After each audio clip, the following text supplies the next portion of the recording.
اللہ تبارک و تعالیٰ کے بابرکت نام سے ابتدا ہے جو دلوں کے رازوں سے خوب واقف ہے۔ السلام علیکم دوستو، welcome on S G A stories.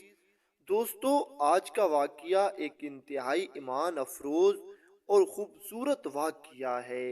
اس واقعے میں آپ دیکھیں گے کہ حضرت داؤد علیہ السلام اور ایک ایسا شخص جو بکریاں چراتا تھا اور بادشاہ بن گیا۔ ناظرین، حضرت موسیٰ علیہ السلام کے بعد بنی اسرائیل کے عقائد و اعمال بہت خراب ہو گئے تھے۔ بنی اسرائیل والے بت پرستی میں مبتلا ہو گئے، اور جب ان کی نافرمانی اور ان کے گناہ اپنی انتہا کو پہنچ گئے تو اللہ تعالیٰ نے ان پر قوم جالوت کو مسلط کر دیا، اور اس قوم جالوت کو عمالقہ بھی کہتے ہیں۔ اب جالوت اپنے وقت کا ایک نہایت ظالم اور جابر بادشاہ تھا۔ اب جالوت کی قوم کے لوگ مصر اور فلسطین کے درمیان بحر روم کے ساحل پر رہتے تھے۔ جالوت نے بنی اسرائیل کے شہر چھین لیے اور بنی اسرائیل والوں کو گرفتار کر لیا اور طرح طرح کی سختی ان پر کرنے لگا۔ اس زمانے میں بنی اسرائیل میں کوئی بھی نبی موجود نہیں تھا۔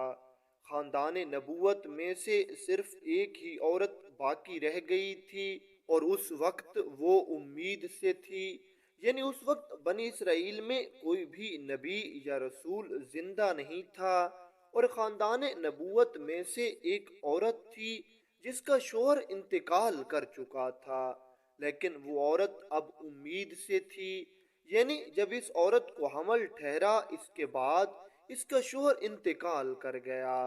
اور اس طرح ناظرین پرانے وقتوں میں ہوتا تھا کہ بعض اوقات ایک ہی خاندان میں سے کئی نبی آتے تھے، جیسا کہ حضرت ابراہیم علیہ السلام کے بعد جتنے بھی انبیاء کرام اس دنیا میں تشریف لے آئے وہ آپ ہی کی اولاد میں سے ہیں۔ پھر کچھ وقت کے بعد اس خاتون کے ہاں ایک بیٹے کی پیدائش ہوئی، اور اس بیٹے کا نام شمویل رکھا گیا۔ جب حضرت شمویل علیہ السلام بڑے ہوئے تو آپ کو تورات کا علم حاصل کرنے کے لیے بیت المقدس کے شہر میں بھیجا گیا، اور آپ ایک بزرگ عالم دین کے پاس گئے اور آپ سے تورات سیکھنے لگے۔ اب یہ بزرگ عالم دین آپ علیہ السلام سے بہت محبت اور بہت شفقت کرتا تھا، اور آپ کو اپنا بیٹا کہتا تھا۔ جب حضرت شمویل علیہ السلام بالغ ہوئے تو ایک رات آپ اس عالم کے قریب آرام فرما رہے تھے کہ اسی وقت حضرت جبرائیل علیہ السلام اسی عالم کی آواز میں آپ علیہ السلام کو آواز دینے لگے، اور جبرائیل علیہ السلام نے فرمایا، اے شموئیل۔ جب آپ علیہ السلام نے یہ آواز سنی تو آپ اپنے اسی استاد عالم کے پاس گئے اور آپ فرمانے لگے، اے میرے استاد محترم، کیا آپ نے مجھے پکارا ہے؟ اس عالم نے اس خیال سے کہ بچہ ہے اور کہیں ڈر نہ جائے یہ کہہ دیا کہ بیٹا تم سو جاؤ۔ حضرت شموئیل علیہ السلام دوبارہ سو گئے، لیکن تھوڑی دیر کے بعد پھر حضرت جبرائیل علیہ السلام نے آپ کو اسی طرح پکارا۔ اب کی بار آپ اسی عالم کے پاس گئے اور آپ پھر اپنے اسی استاد عالم سے پوچھنے لگے کہ آپ نے مجھے پکارا ہے۔ تو اس عالم نے کہا، بیٹا اگر اب کی بار میں تمہیں پکاروں تو تم مجھے جواب نہ دینا۔ چنانچہ تیسری مرتبہ بھی حضرت جبرائیل علیہ السلام حاضر ہوئے اور آپ نے حضرت شموئیل علیہ السلام کو خوشخبری دی کہ اللہ تعالیٰ نے آپ کو نبوت کے لیے چن لیا ہے، آپ اللہ تعالیٰ کے نبی ہیں۔ آپ جائیے اور اپنی قوم کو ہدایت کی طرف بلائیے اور اپنے رب کے احکام اپنی قوم تک پہنچائیے۔ جب آپ علیہ السلام اپنی قوم کی طرف تشریف لائے تو آپ کی قوم نے آپ کو نبی ماننے سے واضح طور پر انکار کر دیا، اور آپ کی قوم کہنے لگی کہ آپ اتنے جلدی نبی کیسے بن گئے؟ پھر آپ کی قوم آپ سے سوال کرنے لگی کہ اگر آپ نبی ہیں تو آپ ہمارے لیے کسی کو بادشاہ مقرر کریں۔ بنی اسرائیل والوں نے چونکہ بادشاہ مقرر کرنے کی درخواست کی تھی، چنانچہ حضرت شموئیل علیہ السلام کو اللہ پاک کی طرف سے ایک عصا مبارک ملا اور بتایا گیا کہ وہ شخص جس کو آپ بنی اسرائیل والوں کا بادشاہ بنائیں گے اس کا قد اس عصا کے برابر ہوگا۔ چنانچہ لوگوں کی پیمائش ہونے لگی اور طالوت کا قد اس عصا کے برابر نکلا، تو حضرت شموئیل علیہ السلام نے طالوت کو بنی اسرائیل کا بادشاہ مقرر کر دیا اور بنی اسرائیل والوں سے فرمایا کہ اللہ پاک نے طالوت کو ہی تمہارا بادشاہ بنا کر بھیجا ہے۔ بنی اسرائیل کے سرداروں نے اپنے نبی یعنی حضرت شموئیل علیہ السلام سے کہا کہ نبوت تو لاوی بن یعقوب علیہ السلام کی نسل میں چل رہی ہے اور سلطنت یہود بن یعقوب علیہ السلام کی نسل میں چل رہی ہے، اور طالوت ان دونوں خاندانوں میں سے نہیں ہے، تو پھر یہ ہمارا بادشاہ کیسے ہوا؟ اور دوسری بات یہ بھی ہے کہ اس کا تعلق بھی ایک غریب گھرانے سے ہے، یہ ایک غریب شخص ہے، طالوت کے پاس مال و دولت بھی نہیں ہے، اس سے زیادہ تو بادشاہت کے حقدار ہم ہی ہیں۔ ناظرین، یہ بنی اسرائیل والوں کی پہلی نافرمانی تھی کہ بنی اسرائیل والوں نے اللہ تعالیٰ کے حکم کے مقابلے میں اپنی قیاس آرائی کی اور بلا وجہ کی بحث اللہ کے نبی سے کی۔ تو اللہ کے نبی نے انہیں بتایا کہ سلطنت کوئی وراثت نہیں ہے کہ کسی نسل اور خاندان کے ساتھ خاص ہو جائے کہ دوسری کسی نسل کا بندہ بادشاہ نہ بن سکتا ہو، بلکہ اس کا دار و مدار صرف اللہ تعالیٰ کے فضل پر ہے۔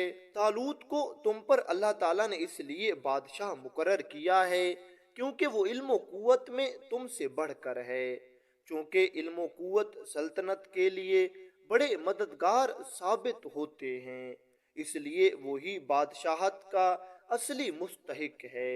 ناظرین، تفسیر میں آتا ہے کہ طالوت اس وقت بنی اسرائیل میں سب سے زیادہ علم رکھتا تھا اور جسمانی طور پر بھی بہت زیادہ مضبوط اور چست و چالاک تھا۔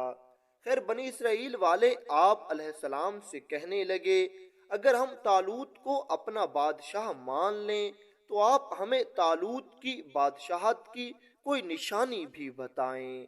اس پر اللہ تعالیٰ کے حکم سے حضرت شموئیل علیہ السلام فرمانے لگے طالوت کی بادشاہت کی یہی نشانی ہے کہ تمہارے پاس تمہارا وہ مشہور و معروف صندوق آ جائے گا جس سے تمہیں تسکین ملتی تھی، جس سے تمہیں سکون ملتا تھا، جس میں حضرت موسیٰ علیہ السلام اور حضرت ہارون علیہ السلام کے تبرکات موجود تھے۔ ناظرین، یہ صندوق حضرت آدم علیہ السلام پر اللہ تعالیٰ نے نازل فرمایا تھا۔ اس میں تمام انبیاء کرام اور انبیاء کرام کے مکانات کی تصویریں تھیں، اور اس کے علاوہ انبیاء کرام کے کئی تبرکات بھی اسی صندوق میں موجود تھے۔ یہ صندوق نسل در نسل منتقل ہوتا ہوا حضرت موسیٰ علیہ السلام تک آ پہنچا۔ بنی اسرائیل کی حالت جب بہت زیادہ خراب ہو گئی اور ان کی بدامنی بہت زیادہ بڑھ گئی تو اللہ پاک نے ان پر قوم عمالقہ کو مسلط کیا اور وہ ان سے ان کا یہ تابوت چھین کر لے گئے اور اس تابوت کو ایک گندے مقامات پر رکھ دیا گیا اور اس تابوت کی مسلسل بے حرمتی کرتے رہے۔ ان کی ان گستاخیوں کی وجہ سے عمالقہ کے لوگ طرح طرح کی بیماریوں میں مبتلا ہو گئے اور عمالقہ کے لوگوں کی 5 بستیاں ہلاک ہو گئیں۔ اب انہیں اس بات کا یقین ہو گیا کہ یہ سب کچھ اسی تابوت کی توہین کی وجہ سے ہے، اس تابوت کی بے ادبی ان کی بربادی کا سبب ہے۔ چنانچہ عمالقہ کے لوگوں نے اس تابوت کو ایک بیل گاڑی پر رکھ کر بیلوں کو چھوڑ دیا اور فرشتے اسے بنی اسرائیل کے سامنے لے آئے۔ جب بنی اسرائیل والوں نے یہ اپنا تابوت دیکھا اور یہی طالوت کی بادشاہت کی نشانی تھی تو بنی اسرائیل والوں نے طالوت کو اپنا بادشاہ تسلیم کر لیا اور بالآخر طالوت کی نگرانی میں